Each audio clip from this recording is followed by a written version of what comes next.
কোরআনের কথা বলা নেই যে সুলাইমান আলাইহিস সালাম লাঠিতে ভর দিয়েছিলেন অনেক লম্বা সময়, কোথাও বলা হয়নি। এখানে বলা হয়েছে যে মাটির পোকা, হতে পারে পিঁপড়া বা অন্য কোনো পোকা, লাঠিটা খাচ্ছিল। আর এমনও হতে পারে সুলাইমান আলাইহিস সালাম তিনি মারা গেছেন, আর তখন কোনো পোকা লাঠিটা খেয়ে ফেলায় তিনি পড়ে গেলেন। তবে ধরেন আমি কোরআনের সাথে ভিন্ন মত হয়ে আলোচনা করছি, কারণ আপনি একমত হয়ে অথবা ভিন্ন মত হয়ে আলোচনা করেন। আমি কোরআনের একটা আয়াত বলেছিলাম, সূরা নিসার ৮২ নম্বর আয়াতে উল্লেখ করা হয়েছে, আফালা ইয়াতাদাব্বারুনাল কুরআন ওয়ালাউ কানা মিন ইনদি গায়রিল্লাহ লাওয়াজাদু ফি ইখতিলাফান কাসীরা। তবে কি তারা কোরআন সম্বন্ধে অনুধাবন করে না? এটা যদি আল্লাহ ব্যতীত অন্য কারো নিকট হতে আসতো তাহলে এতে অনেক অসঙ্গতি থাকতো। আপনি একমত হয়ে আলোচনা করেন অথবা ভিন্ন মত হয়ে যদি যুক্তি মেনে চলেন, আপনি পবিত্র কোরআনে এমন একটা আয়াত পাবেন না যেটা পরস্পর বিরোধী, আর একটা আয়াত পাবেন না যেটা আধুনিক বিজ্ঞানের সঙ্গে সামঞ্জস্যহীন। ডক্টর ক্যাম্বেলের কথা মেনে নিলাম যে সুলাইমান লম্বা সময় দাঁড়িয়েছিলেন। উত্তরটাও এই আয়াতগুলোতে আছে যে যখন সুলাইমান আলাইহিস সালাম পড়ে গেলেন, জিনরা তখন বলল যে যদি তারা জানতো যে সুলাইমান আলাইহিস সালাম মারা গেছেন তাহলে তারা এই শাস্তি ভোগ করতো না। এর অর্থ হলো যে এমনকি জিনেরাও, তাদেরও ইলমে গায়েব নেই, তারাও অদৃশ্য জানতে পারে না। জিনেরা নিজেদের অনেক বড় মনে করেছিল, আল্লাহ তাদের বুঝিয়ে দিলেন যে এমনকি তাদেরও, জিনদেরও ইলমে গায়েব নেই। ডক্টর ক্যাম্বেল এরপর বলেছেন দুধ তৈরি হওয়া নিয়ে, সূরা নাহলের ৬৬ নম্বর আয়াতের কথা বলেছেন, প্রথম যে লোক রক্তের সঞ্চালন নিয়ে কথা বলেছেন তিনি ইবনে নাফিস, কোরআন নাজিল হওয়ার ৬০০ বছর পরে। আর এর ৪০০ বছর পরে উইলিয়াম হার্ভে এই জ্ঞানটা পশ্চিমে নিয়ে এলেন, অর্থাৎ কোরআন নাজিল হওয়ার ১০০০ বছর পরে। আমরা যে খাবার খাই সেগুলো অন্ত্রে যায়, আর অন্ত্র থেকে খাবার শরীরের বিভিন্ন স্থানে যায়, রক্তের মধ্যেও যায়, আবার অনেক সময় লিভারের মধ্যেও যায়। খাবার এখান থেকে স্তন গ্রন্থিতেও যায়, আর সেখান থেকে দুধ উৎপন্ন হয়। পবিত্র কোরআনের ভেতরে আধুনিক বিজ্ঞানের এই কথাটা সংক্ষেপে সূরা নাহলের ৬৬ নম্বর আয়াতে উল্লেখ করা হয়েছে যে অবশ্যই গবাদি পশুর মধ্যে তোমাদের জন্য শিক্ষা রয়েছে, তোমরা সেটাই পান করবে যা উহাদের উদরে অবস্থিত। তাদের উদরস্থিত গোবর এবং রক্তের মধ্যে হতে তোমাদেরকে পান করায় বিশুদ্ধ দুধ, যা পানকারীদের জন্য সুস্বাদু। আলহামদুলিল্লাহ, আমরা কিছুদিন আগে জানতে পেরেছি, বিজ্ঞানে কিছুদিন আগে, মানে ৫০ বছর আগে, ১০০ বছর আগে কোরআনে এই কথাগুলো বলা হয়েছে। ১৪০০ বছর আগে পবিত্র কোরআনে সূরা মুমিনুনের ২১ নম্বর আয়াত একই কথার উল্লেখ আছে। ডক্টর উইলিয়াম ক্যাম্বেল পশু পাখির সম্প্রদায় নিয়েও কিছু কথা বললেন। সূরা আনামের ৩৮ নম্বর আয়াতে বলা হয়েছে, ভূপৃষ্ঠে বিচরণকারী এমন জীব নেই অথবা নিজ ডানার সাহায্যে এমন কোনো পাখি উড়ে না যারা তোমাদের মতো একটা সম্প্রদায়। আর ডক্টর উইলিয়াম ক্যাম্বেল বললেন, স্ত্রী মাকড়সা পুরুষ মাকড়সাকে মেরে ফেলে। আমরা কি মেরে ফেলি? সিংহ এটা করে, হাতি ওটা করে। তিনি এখানে ব্যবহারের কথা বলছেন, কোরআন এখানে ব্যবহারের কথা বলছে না। ডক্টর উইলিয়াম ক্যাম্বেল যদি কোরআন বুঝতে না পারেন তার মানে এই না যে কোরআন ভুল। কোরআন বলছে তারা সম্প্রদায়ে বসবাস করে, তার অর্থ জীবজন্তু আর পশু পাখি দলবদ্ধ হয়ে থাকে, সমাজবদ্ধ হয়ে, আমাদের মানুষদের মতো। এখানে কোনো ব্যবহারের কথা বলা হয়নি।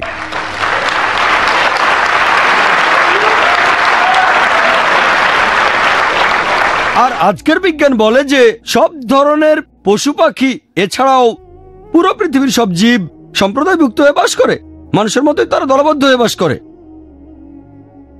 আমার হাতে প্রজনন তত্ত্বের সবকিছু নিয়ে কথা বলার মতো সময় ছিল না। এবারে ডক্টর ক্যাম্বেলের অন্য সবগুলো পয়েন্টের উত্তর দিয়েছি, প্রজনন তত্ত্ব নিয়ে আরো বিস্তারিত বলবো। ডক্টর ক্যাম্বেল প্রজনন তত্ত্ব নিয়ে যা বলেছেন সে সম্পর্কে কিছুটা বলেছি। তিনি বললেন ভ্রূণ গঠনের স্টেজগুলো বলে গেছেন হিপোক্রেটাস আর গ্যালেন। তিনি অনেকগুলো স্লাইডও দেখিয়েছেন। এখানে কথা হলো, যদি কেউ কোনো কথা বলে যেটার সাথে কোরআনের মিল আছে, তার মানে এই না যে কোরআন সেখান থেকে নকল করা হয়েছে। ধরেন আমি একটা কথা বললাম, সেটা সঠিক, আর আগে একজন কথাটা বলেছে, তার মানে এই না যে আমি নকল করেছি। এটা হতে পারে, আবার নাও হতে পারে। কোরআনের সাথে ভিন্নমত হয়ে আলোচনা করলে হ্যাঁ নকল করা হয়েছে, ঠিক আছে, ভালো। তবে ভালো করে দেখেন, কোরআন হিপোক্রেটাসের সেই কথাগুলো নেয়নি যেগুলো ভুল। আপনি যদি নকল করেন তাহলে সবগুলো নকল করবেন। গ্রিকরা বলতো যে মানুষ তৈরি হয়েছে পনিরের মতো করে, আর বাইবেলে কোথায় নকল করেছে। তবে কোরআন আলহামদুলিল্লাহ যদি প্রজনন তত্ত্বের বইগুলো ভালোভাবে পড়েন, ডক্টর কিথ মুর তিনিও বলেছেন হিপোক্রেটাস আর গ্যালেনের মতো আরো অনেকে প্রজনন তত্ত্বের ব্যাপারে অনেক অবদান রেখেছেন প্রথম দিকে, এমনকি অ্যারিস্টটলও রেখেছেন। অনেকে ঠিক বলেছেন, অনেকে ভুল বলেছেন। তারপর ডক্টর মুর আরো বলেছেন এরপর মধ্যযুগে অথবা যখন আরবরা সবচেয়ে উন্নত ছিল, কোরআন তখনও অতিরিক্ত কিছু কথা বলেছে। যদি কোরআন পুরোটাই নকল হয়ে থাকে তাহলে ডক্টর কিথ মুর তার বইয়ে কোরআনের প্রশংসা করবেন। তিনি এখানে আরো প্রশংসা করেছেন অ্যারিস্টটল আর হিপোক্রেটাসকে, তবে এই কথা বলেছেন তাদের ভুল ছিল, কিন্তু কোরআনের কোনো ভুলের কথা তিনি বলেননি। এ থেকে প্রমাণিত হয় যে কোরআন গ্রিকদের কথা নকল করেনি। চাঁদের আলো সম্পর্কে বলি, একথাটাও নাকি গ্রিকদের থেকে নকল করা। আরো বলবেন পৃথিবী যে গোলাকার সেটাও গ্রিকদের থেকে নকল করা। আমি জানি যে পিথাগোরাস গ্রিক দার্শনিক খ্রিস্টপূর্ব 600 সালের দিকে তিনি ভাবতেন যে পৃথিবী প্রদক্ষিণ করছে। তারা ভাবতো চাঁদের আলোটা আসলে প্রতিবিম্ব। যদি নবী মোহাম্মদ নাউজুবিল্লাহ নকল করতেন তাহলে সব নকল করেননি কেন? তারা ভাবতো সূর্য স্থির থাকে, তারা ভাবতো সূর্য বিশ্বজগতের কেন্দ্র। তাহলে মোহাম্মদ কেন ঠিক জিনিসটা নকল করলেন আর ভুল জিনিসটা ফেলে দিলেন? এটাই প্রমাণিত হয় যে মোহাম্মদ সাল্লাল্লাহু আলাইহি সাল্লাম নকল করেননি। ডক্টর ক্যাম্বেল একটা লিস্ট দিয়েছেন যে প্রথমে গ্রিক থেকে সিরিয়াক, সিরিয়াক থেকে আরবি, সে এক বিশাল গবেষণা। কোরআনের মাত্র একটা আয়াত দিয়ে প্রমাণ করা যায়। পবিত্র কোরআনে সূরা আনকাবুতের 48 নম্বর আয়াতে উল্লেখ করা হয়েছে যে তুমি তো এর আগে কোনো কিতাব পাঠ করনি এবং তোমার নিজের হাতে কোনো কিতাবও লেখনি। আর যদি এরকম হতো তাহলে মিথ্যাচারীরা সন্দেহ পোষণ করত নবী মুহাম্মদ ছিলেন উম্মি, তিনি ছিলেন নিরক্ষর। ইতিহাসের এই সত্যটা দিয়ে প্রমাণ করা যায় যে তিনি কোনো জায়গা থেকে চুরি করেননি। যথেষ্ট।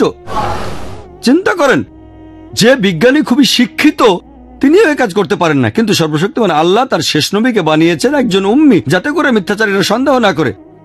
যারা ইসলামের বিরুদ্ধে বই লেখে তারা মুখ খুলতে পারে না, নবীজি উম্মি ছিলেন। আর বাইবেল সম্পর্কে আমি আরো কিছু কথা বলতে পারি। কোরআনের বিরুদ্ধে ওনার সব অভিযোগের উত্তর আমি দিয়েছি, আলহামদুলিল্লাহ একটা পয়েন্টও তিনি প্রমাণ করতে পারেননি। কোরআন বিজ্ঞানের বিরুদ্ধে যায় আর আমার দুটোর উত্তর দিয়েছেন, সমাধান হয়নি। তাই 22টা সমস্যাই এখনো আছে বাকি, যে বাইবেল আধুনিক বিজ্ঞানের সাথে সামঞ্জস্যপূর্ণ নয়। 23 নম্বর পয়েন্ট, প্রাণীবিজ্ঞানের ক্ষেত্রে এটার উল্লেখ আছে লেভিটিকাসের 11 নম্বর অধ্যায়ের 6 নম্বর অনুচ্ছেদে যে খরগোশ গরুর মতো জাবর কাটে। আগেকার দিনে মানুষ এমনটাই জানতো, এখন আমরা জানি যে খরগোশ জাবর কাটে না, আর খরগোশের পাকস্থলীতেও কোনো প্রকোষ্ঠ নেই। এছাড়াও আছে প্রভার্বের 6 নম্বর অধ্যায়ের 7 নম্বর অনুচ্ছেদে যে পিঁপড়াদের কোনো শাসক নেই, কর্তা নেই, প্রধান নেই। এখন আমরা জানি যে পিঁপড়া একটা বুদ্ধিমান কীট, তারা ভাগাভাগি করে তাদের কাজ করে। তাদের সমাজে আছে প্রধান, আছে ফোরম্যান, আছে শ্রমিক, এমনকি একজন রানীও আছে, একজন শাসকও আছে। তাই বাইবেল এখানে অবৈজ্ঞানিক। এছাড়াও উল্লেখ আছে জেনেসিসের 3 নম্বর অধ্যায়ের 14 নম্বর অনুচ্ছেদে, আইজার 60 নম্বর অধ্যায়ের 25 নম্বর অনুচ্ছেদে যে সাপ ধুলো খায়। প্রাণীবিদ্যার কোনো বই বলে না যে সাপ ধুলো খায়। বুক অব লেভিটিকাসের 11 অধ্যায়ের 20 অনুচ্ছেদে আছে যেসব প্রাণীকে তোমরা ঘৃণা করবে, 4 পায়ের পাখি, এদেরকে ঘৃণা করতে হবে। কিছু বিশেষজ্ঞ বলেন হিব্রু উপশব্দের সঠিক অনুবাদ পাখি নয়, কিং জেমস ভার্সনে এটা কীটপতঙ্গ যারা উড়তে পারে, আর নতুন ইন্টারন্যাশনাল ভার্সনে যে প্রাণীটা উড়তে পারে। তবে এখানে বলা আছে সেই সব কীটপতঙ্গ যাদের 4টি পা আছে তাদের তোমরা ঘৃণা করো, এদেরকে পরিহার করো। আমি ডক্টর উইলিয়াম ক্যাম্বেলকে প্রশ্ন করব, কোন কীটের 4টা পা? এমনকি যে ছেলেটা প্রাইমারি স্কুল পাশ করেছে সেও জানে কীটপতঙ্গের 6টা পা। পৃথিবীতে এমন কোনো পাখি নেই, এমন কোনো উড়ন্ত প্রাণী নেই, এমন কোনো প্রাণী নেই যার 4টা পা আছে। এছাড়াও বাইবেলে কাল্পনিক কিছু প্রাণীর কথা, রূপকথার কিছু প্রাণীর কথা উল্লেখ আছে যেন বাস্তবে সেগুলো আছে। যেমন ধরেন ইউনিকর্ন, এটার উল্লেখ আছে বুক অব আইজায় 34 নম্বর অধ্যায়ের 7 নম্বর অনুচ্ছেদে ইউনিকর্নের কথা বলা হয়েছে, যেন সেগুলো আসলেই আছে। ডিকশনারিতে দেখবেন ইউনিকর্ন হলো সেই প্রাণী যার ঘোড়ার মতো শরীর আর মাথায় একটা শিং। এমন কোনো প্রাণী বাস্তবে নেই। আমার সময় প্রায় শেষ। আমার কথায় যদি খ্রিস্টান ভাই বোনদেরকে আহত হয়ে থাকেন সেজন্য ক্ষমা চাচ্ছি, আমার উদ্দেশ্য সেটা ছিল না। আমি শুধু ডক্টর উইলিয়াম ক্যাম্বেলের বইটার উত্তর দিতে চেয়েছিলাম যে কোরআন আধুনিক বিজ্ঞানের সাথে সামঞ্জস্যপূর্ণ, আর বাইবেল মেনে নিচ্ছে এখানে কিছু অংশ ঈশ্বরের কথা, পুরোপুরি ঈশ্বরের কথা নয়, এটা আসমানি কিতাব নয়। লেকচার শেষ করার আগে আমি পবিত্র কোরআনের সূরা ইসরার 81 নম্বর আয়াতের উদ্ধৃতি দিচ্ছি, ওয়াকুল জাল হক ওয়া যাকাল বাতিল ইন্নাল বাতিলা কানা যাহুকা। যখন সত্য এসে মিথ্যার সামনে দাঁড়ায়, মিথ্যা বিলুপ্ত হয়, কারণ মিথ্যা তার প্রকৃতিগত কারণে বিলুপ্ত হবে। ও আখির দাওয়ানা আলহামদুলিল্লাহ রাব্বিল আলামিন। কিন্তু চিন্তা করুন, মরক্কো তো একজন লোক। আমি জানি পৃথিবীতে 200 কোটি খ্রিস্টান আছে, কেউ পরীক্ষা দিতে আসেনি। 200 কোটি খ্রিস্টানের একজনও না। আর আমি ভেবেছিলাম ডক্টর ক্যাম্বেল সত্যিকার খ্রিস্টান বিশ্বাসী, বলেছিলাম তাকে পরীক্ষায় পাশ করার জন্য, তার বন্ধুকে না, যিনি এখন বেঁচে নেই।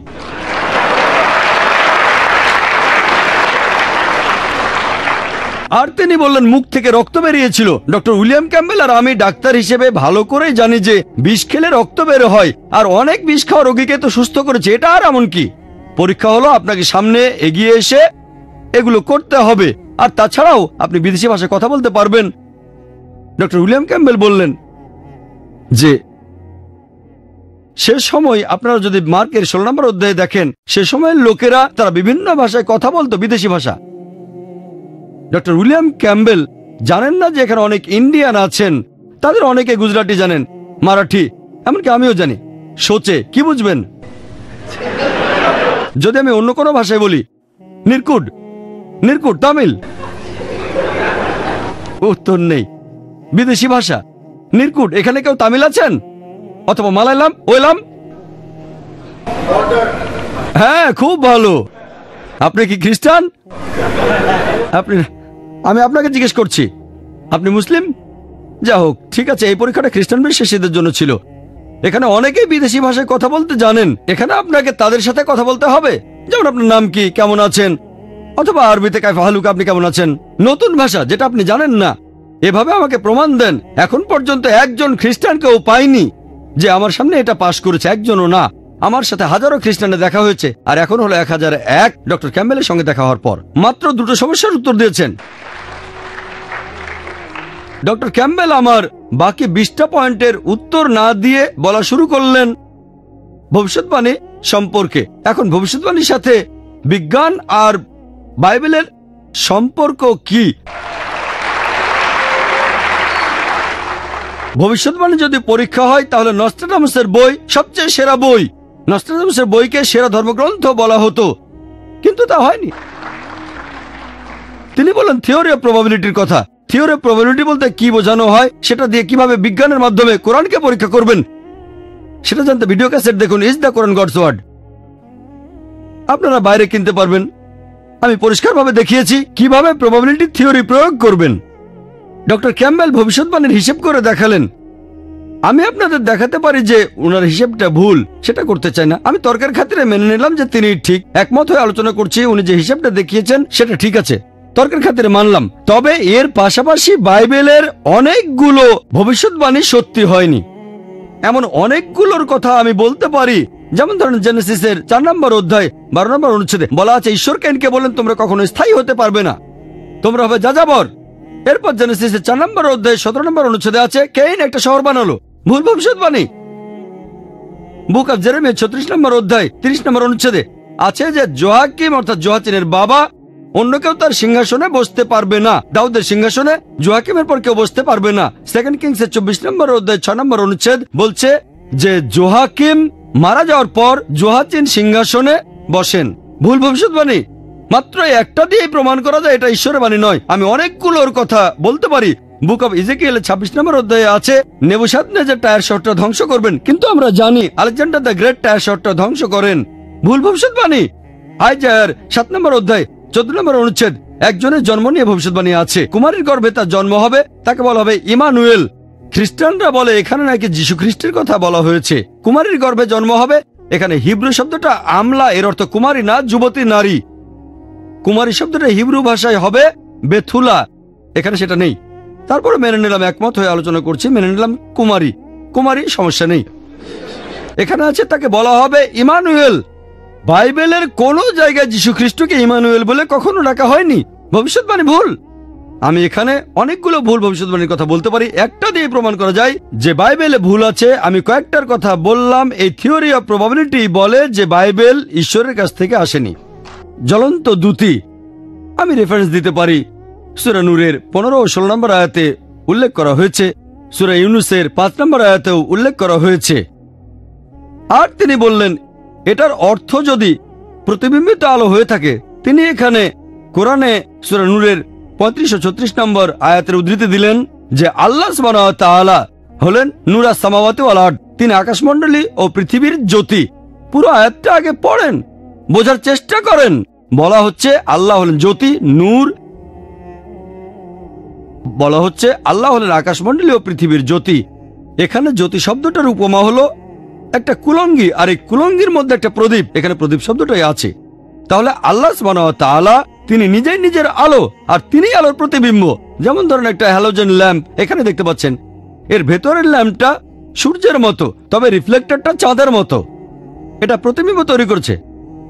হ্যালোজেন লাইটের যে টিউব, সেটার একটা নিজস্ব আলো আছে, আর এর রিফ্লেক্টরটা সেই আলোর প্রতিবিম্ব তৈরি করছে। এখানে একসাথে দুটোই আছে। তাহলে আল্লাহ সুবহানাহু ওয়া তাআলা আলহামদুলিল্লাহ নিজের আলো থাকার পাশাপাশি পবিত্র কোরআনে বলা হয়েছে কুলঙ্গির মধ্যে প্রদীপ আছে, আর আল্লাহ সুবহানাহু ওয়া তাআলা নিজেই প্রদীপের আলো।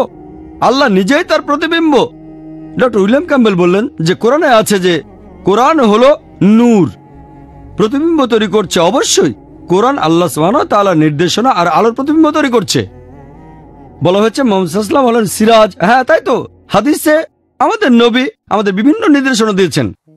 তাই মুহাম্মদ সাল্লাল্লাহু আলাইহি ওয়াসাল্লাম তিনি নূর, এছাড়াও তিনি সিরাজ। আলহামদুলিল্লাহ, তিনি যথেষ্ট জ্ঞানী ছিলেন। আলহামদুলিল্লাহ, তিনি আল্লাহর কাছ থেকে নির্দেশনাও পেয়েছেন। আলহামদুলিল্লাহ। তাহলে যদি আপনি বলেন নূর মানে প্রতিবিম্বিত আলো আর মুনিরও প্রতিবিম্বিত আলো, তারপর আলহামদুলিল্লাহ আপনি বৈজ্ঞানিকভাবে প্রমাণ করতে পারবেন যে চাঁদের আলো তার নিজস্ব আলো নয়, এটা একটা প্রতিবিম্বিত আলো। ডক্টর উইলিয়াম ক্যাম্বেল আরো কিছু কথা বলেছেন। তিনি বলেছেন সূরা কাহাফ নিয়ে, এখানে 86 নম্বর আয়াতে উল্লেখ করা হয়েছে যে জুলকারনাইন সূর্যকে অস্ত যেতে দেখলো পঙ্কিল জলাশয়ে, নোংরা পানিতে। চিন্তা করেন, সূর্য ডুবছে পঙ্কিল জলাশয়, অবৈজ্ঞানিক। এখানে যে আরবি শব্দটা আছে সেটা হলো ওয়াজদা, যার অর্থ জুলকারনাইনের কাছে মনে হয়েছিল। ডক্টর ক্যাম্বেল আরবি জানেন। ওয়াজদা অর্থ ডিকশনারিতেও দেখতে পারেন, এর অর্থ মনে হয়েছিল। এখানে আল্লাহ সুবহানাহু ওয়া তাআলা বলেছেন জুলকারনাইনের কাছে কি মনে হয়েছিল। আমি যদি বলি ক্লাসে একটা ছেলে বলেছে 2+2 = 5, আপনি বলেন জাকির বলেছে 2+2 = 5, আমি বলিনি। আমার ক্লাসে একটা ছেলে বলেছে 2+2 = 5, আমি ভুল বলিনি, ছেলেটা ভুল বলেছে। আপনি অনেকভাবে এই আয়াতটার ব্যাখ্যা দিতে পারেন। একটা হলো এভাবে মোহাম্মদ আসাদের ব্যাখ্যা, ওয়াজদা মানে মনে হয়েছিল, এটা মনে হয়েছিল জুলকারনাইনের কাছে। অন্য আরেকটা ব্যাখ্যা, এখানে আরবি শব্দটা হলো মাগরিব, এটা দিয়ে সময় বা স্থান দুটোই বোঝানো যায়। এখানে বলা হচ্ছে সূর্যাস্ত, এটাকে সময় বলে ধরা যায়। যদি বলি সূর্য অস্ত যাবে সন্ধ্যে 7টায়, এখানে আমি বলছি সময়। যদি বলি সূর্য অস্ত যাবে পশ্চিমে, এখানে আমি স্থানের কথা বলছি। তাহলে এখানে মাগরিব শব্দটা দিয়ে বোঝানো হয়েছে সময়। আর জুলকারনাইন সূর্যাস্তের জায়গাটাতে পৌঁছাননি, এখানে এটা সময়। তিনি সূর্যাস্তের সময় সেখানে পৌঁছালেন, সমাধান হয়ে গেল। আরো অনেকভাবে এটার সমাধান করা যায়। যদিও ডক্টর ক্যাম্বেল বলবেন যে না না না, এখানে খুব বেশি অনুমান করা হচ্ছে, এটা আসলে মনে হওয়া নয়, কোরআনে ভুল আছে। আসুন আরো ভালো করে দেখি। কোরআনে বলা হচ্ছে যে সূর্য অস্ত যাচ্ছে পঙ্কিল জলাশয়ে। এখন আমরা জানি যে যখন এই সূর্যোদয় আর সূর্যাস্তের কথা বলি, সূর্য কি আসলে ওঠে? সত্যি কথা বলতে গেলে সূর্য ওঠে না, আর সূর্য অস্ত যায় না। বিজ্ঞান আমাদের বলে সূর্য কখনো অস্ত যায় না। পৃথিবী যে ঘুরছে, এই কারণেই সূর্যোদয় আর সূর্যাস্ত হচ্ছে। কিন্তু তারপরও আপনারা খবরের কাগজে দেখতে পাবেন লেখা থাকে সূর্যোদয় ভোর 6টায়, অস্ত যাবে সন্ধ্যে 7টায়। ও, খবরের কাগজ ভুল বলছে, অবৈজ্ঞানিক। অন্ততপক্ষে আমি জানি, আর আমি বিশ্বাস করি ডক্টর উইলিয়াম ক্যাম্বেল শব্দটা জানেন। যদি কাউকে লুনাটিক বলেন, সে পাগল। লুনাটিকের শাব্দিক অর্থ কি? এর অর্থ হলো চন্দ্রাহত। তবে এইভাবেই ভাষার বিবর্তন হয়েছে। একইভাবে সূর্যোদয় এই শব্দটা আমরা সবাই ব্যবহারে অভ্যস্ত, আর আল্লাহ মানব জাতিকে নির্দেশনা দিচ্ছেন, তিনি শব্দটা বলেছেন যাতে আমরা বুঝতে পারি। তাই শব্দটা হলো সূর্যাস্ত, আসলে অস্ত যাচ্ছে না আর উদয়ও হচ্ছে না। তাহলে এভাবে ব্যাখ্যা করে পরিষ্কারভাবে বোঝানো যায় যে এই কথাটা পবিত্র কোরআনের সূরা কাহাফের 86 নম্বর আয়াতে বিজ্ঞানের সাথে সামঞ্জস্যহীন কিছু কথা বলা হয়নি। এভাবে আমরা মানুষরা কথা বলে অভ্যস্ত। ডক্টর ক্যাম্বেল বললেন সূরা ফুরকানের 45 ও 46 নম্বর আয়াতে উল্লেখ করা হয়েছে যে আল্লাহ ছায়াকে লম্বা ও প্রসারিত করেন, তিনি এটাকে স্থির রাখতে পারতেন। সূর্য এটার নির্দেশক। আর তার বইয়ে তিনি বলেছেন সূর্যকে নড়াচড়া করে। এই আয়াতের কোথায় সেটা বলা আছে? সূরা ফুরকানের 45 ও 46 নম্বর আয়াতে স্পষ্ট করে লেখা আছে, সূর্য গতিশীলের কথা বলা হয়নি। তিনি তার বই লিখেছেন, আমরা এটা প্রাইমারি স্কুলে পড়েছি, আর ওনার লেকচারও বললেন পৃথিবী যে ঘুরছে এই কারণেই আমাদের ছায়া কখনো বড় আর কখনো ছোট হচ্ছে। তবে কোরআনে বলা হচ্ছে যে সূর্য হলো এর নির্দেশক। আজকের দিনে যে লোকটা প্রাইমারি স্কুলও পাশ করেনি সেও জানে যে ছায়া হচ্ছে সূর্যের কারণে। এমনকি যে লোকটা কখনো স্কুলে যায়নি সেও জানে সূর্যের কারণে ছায়া তৈরি হয়। তাহলে কোরআন ঠিকই বলছে, এখানে বলা হচ্ছে না যে সূর্য গতিশীল সেজন্য ছায়া তৈরি হয়। উনি কোরআনের মধ্যে নিজের কথা ঢোকাচ্ছেন। সূর্য এটা নির্দেশক, নির্দেশ দিচ্ছে ছায়াকে। সূর্যের আলো না থাকলে আমরা ছায়া পাবো না। এই লাইটে অবশ্য ছায়া পড়বে, সেটা আলাদা কথা। তবে এখানে সেই ছায়ার কথা বলা হচ্ছে যে ছায়াটা আকার পরিবর্তন করে, লম্বা আর ছোট হয়। ডক্টর উইলিয়াম ক্যাম্বেল সুলাইমানের মৃত্যু নিয়ে বললেন,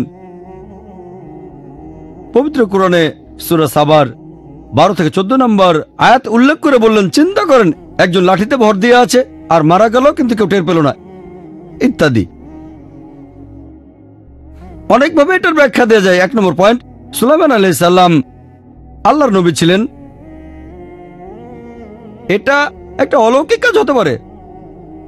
যখন বাইবেল বলছে যে যীশু খ্রিস্ট বা ঈসা আলাইহিস সালাম মৃতকে জীবিত করতে পারতেন, তিনি কুমারী মায়ের গর্ভে জন্মেছিলেন, কোনটা চিন্তা করা বেশি কঠিন? কুমারীর গর্ভে জন্ম নেয়া, মৃত মানুষকে জীবিত করা, নাকি লাঠির উপর ভর দিয়ে অনেক সময় পার করা? তাই সবচেয়ে কমন যে অজুহাত মুসলিমরা কোরআন না বুঝে পড়ার জন্য দেয় তা হচ্ছে আমরা ভাষা হিসাবে আরবি জানি না। যখন একটা মানুষ জন্মগ্রহণ করে সে কোনো ভাষাই জানে না। শিশুরা একেবারে প্রথমে মায়ের ভাষা শেখে যাতে করে সে অন্যদের সাথে ভাব বিনিময় করতে পারে। পরবর্তীতে সে সমাজের ভাষাটা শেখে যাতে অন্য লোকদের সাথে কথা বলতে পারে। হয়তো যে ভাষায় পড়ালেখা করে সেটাই সে শিখতে পারে। প্রায় সব মানুষই কম বেশি 2-3টা ভাষা জানে, কেউ আবার 5টাও জানে, কেউ কেউ ভাষা গবেষক। তবে অধিকাংশ মানুষই, প্রায় সবাই কমপক্ষে 2-3টা ভাষা জানে। এটা কি আমাদের দরকার না যে আমাদের সেই ভাষা জানা উচিত যে ভাষা আমাদের স্রষ্টা আল্লাহ সুবহানাহু ওয়া তাআলা আমাদের জন্য সর্বশেষ চূড়ান্ত বার্তা পবিত্র কোরআন দিয়েছেন? এটা কি আমাদের প্রত্যেক মুসলিমের জন্য বাধ্যতামূলক নয় যে কোরআন বোঝার জন্য আমাদের আরবি জানতে হবে? আমি জানি যে কোনো মানুষের জন্যই বাল্যকালে যে কোনো ভাষা শেখাটা সহজ ব্যাপার। তবে বয়স কোনো সমস্যা না যে কোনো মানুষের কোনো কাজ করার ক্ষেত্রে। আর ডক্টর মরিস বুকাইলির কথা আমার মনে পড়ে। আপনারা অনেকেই জানেন যে ডক্টর মরিস বুকাইলি ছিলেন খুবই বিখ্যাত সার্জন এবং বিজ্ঞানী, যাকে মেডিসিনের উপরে ফ্রেঞ্চ একাডেমি অ্যাওয়ার্ড দেওয়া হয়েছিল। আর ডক্টর মরিস বুকাইলিকে দায়িত্ব দেওয়া হয়েছিল মান্নেপ্তার মমির উপর গবেষণা করতে, অর্থাৎ ফেরাউনের দেহের মমির উপর। এ কথাটা মুসা আলাইহিস সালামের সময় হয়েছিল, যেটা উল্লেখ আছে বাইবেলে। আর মান্নেপ্তার মমির উপর গবেষণার পর যা কিংবদন্তি থেকে পাওয়া গিয়েছিল, তিনি খ্রিস্টান হিসেবে বাইবেলের বর্ণনা জানতেন, যা বলা হয়েছে মুসা আলাইহিস সালাম সম্পর্কে। আরো জানতেন যে ফিরআউন যখন ছুটছিল মুসা আলাইহিস সালামের পেছনে, সমুদ্র তখন 2 ভাগে বিভক্ত হয়ে গিয়েছিল। মুসা আলাইহিস সালাম পার হলেন, সমুদ্র আবার আগের জায়গায় ফিরে আসলো, আর ফিরআউন ডুবে মারা গেল। কিন্তু তিনি সৌদি আরবে যখন গেলেন, সেখানে তাকে একজন মুসলিম বলল যে কোরআন ইতিমধ্যে কথা বলেছে সূরা ইউনূস অধ্যায় নম্বর 10 আয়াত নম্বর 92 যে আল্লাহ বলেছেন, আমি ফিরআউনের দেহকে সংরক্ষণ করব পরবর্তী প্রজন্মের জন্য নিদর্শন স্বরূপ। ডক্টর মরিস বুকাইলি তিনি চমকে গেলেন যে কিভাবে এই বই, পবিত্র কোরআন 1400 বছর আগে এই কথা বলে যে সর্বশক্তিমান আল্লাহ ফেরাউনের দেহকে সংরক্ষণ করবেন পরবর্তী মানুষের জন্য নিদর্শন স্বরূপ, মানবজাতির জন্য নিদর্শন স্বরূপ, যে কথা বাইবেলেও বলা হয় নাই। আর এটাই তাকে কোরআনের অনুবাদ পড়তে প্ররোচিত করেছিল। যখন কোরআনের অনুবাদ পড়লেন তিনি খুবই অনুপ্রাণিত হয়েছিলেন আর কোরআনের ভাষা বুঝতে চাইলেন। তাই 50 বছর বয়সে তিনি আরবি ভাষা শিখেছিলেন কোরআন ভালোভাবে বোঝার জন্য। চিন্তা করেন, একজন অমুসলিম, একজন খ্রিস্টান ভালোভাবে কোরআন বোঝার জন্য ভাষা হিসেবে আরবি শিখেছিলেন। আর গবেষণা করার পর তিনি বললেন যে বিজ্ঞানের যে বিষয়গুলো কোরআনে বলা হয়েছে আধুনিক বিজ্ঞানের সাথে সেগুলোর সম্পূর্ণভাবে মিল আছে। আর দুঃখজনকভাবে বাইবেলে অনেক বিষয় রয়েছে যেগুলো আধুনিক বিজ্ঞানের সাথে মেলে না। তবে একজন মুসলিম যদি ভাষা হিসেবে আরবি নাও জানে তাহলে তার কোনো অজুহাত দেখাতে পারবে না, কারণ সে কোরআনের অনুবাদগুলো পড়তে পারে। আর আলহামদুলিল্লাহ পৃথিবীর অধিকাংশ ভাষাতেই পবিত্র কোরআনের অনুবাদ হয়েছে। মাওলানা আব্দুল মজিদ দারাবাদি বলেন, কোরআনের অনুবাদ করা হচ্ছে সবচেয়ে কঠিন, পৃথিবীর সবচেয়ে কঠিন বই। কোরআনের ভাষা খুবই গভীর, এটা স্বর্গীয়, খুবই পবিত্র। এটাতে কোনো কিছু সংযোজন করা যায় না, এটা পরিবর্তন করা যায় না। আর এ কারণেই কোরআন হচ্ছে অনুবাদ করার জন্য সবচেয়ে কঠিন বই। এটা শুধু অনুবাদ করা কঠিনই না, সত্যি বলতে এটা এমন একটা বই যা অনুবাদ করা অসম্ভব ব্যাপার। তারপর আলহামদুলিল্লাহ অনেক বিশেষজ্ঞ আছেন যারা বছরের পর বছর সময় ব্যয় করেছেন, যারা 1 দশকেরও বেশি সময় ধরে গবেষণা করেছেন এবং পবিত্র কোরআনের অনুবাদ করেছেন পৃথিবীর অধিকাংশ ভাষায়। যদিও আমি একমত যে কোনো অনুবাদকের অনুবাদই শতভাগ সঠিক না, কারণ অনুবাদটা হচ্ছে মানুষের হাতের করা কাজ। আর আরবি কোরআনটা সর্বশক্তিমান আল্লাহ স্রষ্টার বাণী। তা সত্ত্বেও এই অনুবাদ অন্তত কোরআনের মূল বার্তাটা জানতে আমাদের সাহায্য করছে আমাদের স্রষ্টা আল্লাহ সুবহানাহু ওয়া তাআলার বাণী। আমরা মুসলিমরা অনুবাদ না পড়ার পেছনে যে অজুহাতগুলো দেখাই তা যে আমরা খুবই ব্যস্ত পড়ালেখা নিয়ে, আমাদের কাজে আমরা ব্যস্ত ব্যবসা নিয়ে ইত্যাদি। আমাদের অনেকেই বছরের পর বছর ব্যয় করছি অসংখ্য বিভিন্ন রকম বই পড়ে স্কুল, কলেজ এবং বিশ্ববিদ্যালয়ে শুধু একটা ডিগ্রি অর্জনের জন্য। আমাদের স্রষ্টা আল্লাহ সুবহানাহু ওয়া তাআলার বার্তা পড়ার সময় কি আমাদের নেই? কোরআন পড়তে কত সময় লাগবে? আমাদের নবীজি মুহাম্মদ সাল্লাল্লাহু আলাইহি ওয়াসাল্লাম বলেছেন, এটা সহিহ তিরমিজির একটা হাদিস, যে তিনি বলেছেন 3 দিনের কম সময়ে যে কোরআন পড়ে সে কোরআন এখনো বোঝেনি। তার মানে যদি কেউ মনোযোগ দিয়ে কোরআন পড়ে কমপক্ষে তার 3 দিন সময় লাগবে কমপক্ষে। যদি কিছুটা ধীরে পড়ে হয়তো 5 দিন লাগবে, আর যদি একদিনে 1 জাজ বা 1 পারা পড়ে তাহলে হয়তো সময় লাগবে 1 মাস। আমরা কলেজ এবং বিশ্ববিদ্যালয় থেকে যে ডিগ্রি অর্জন করি তা আমাদের পৃথিবীতে সাহায্য করতেও পারে, নাও পারে। আমার জানা মতে হাজার হাজার পোস্ট গ্রাজুয়েটও আছেন যাদের চাকরি নেই।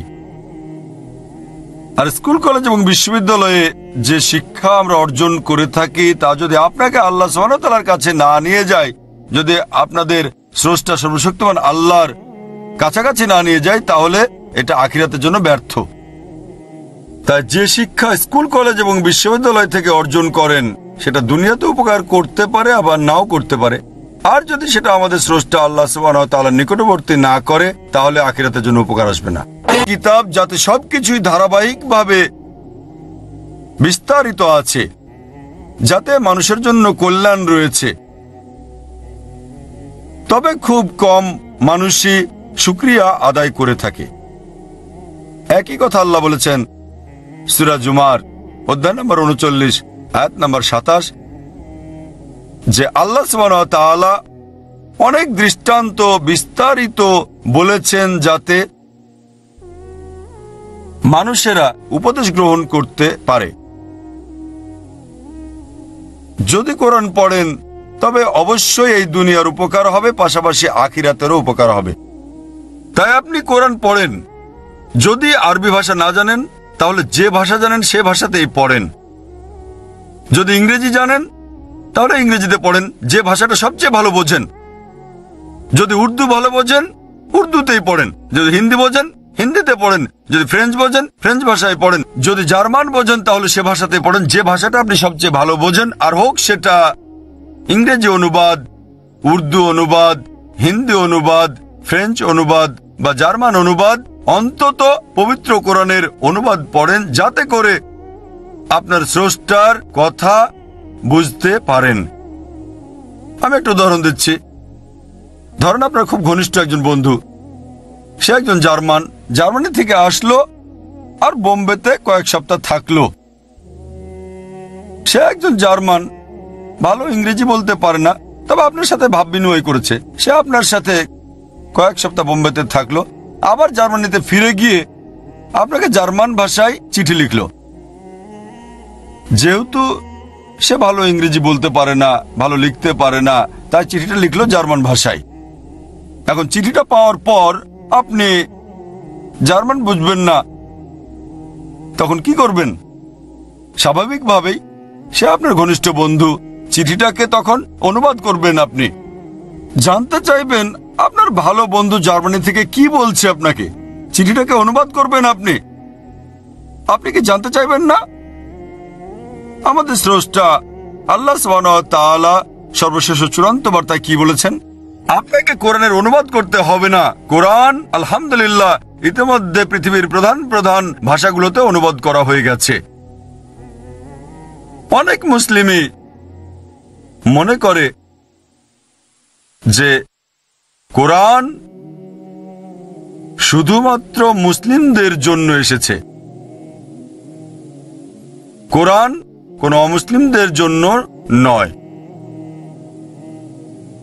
আল্লাহ কোরআনে বলেন সূরা ইব্রাহিম অধ্যায় নম্বর 14 আয়াত নম্বর 1, আলিফ লাম র,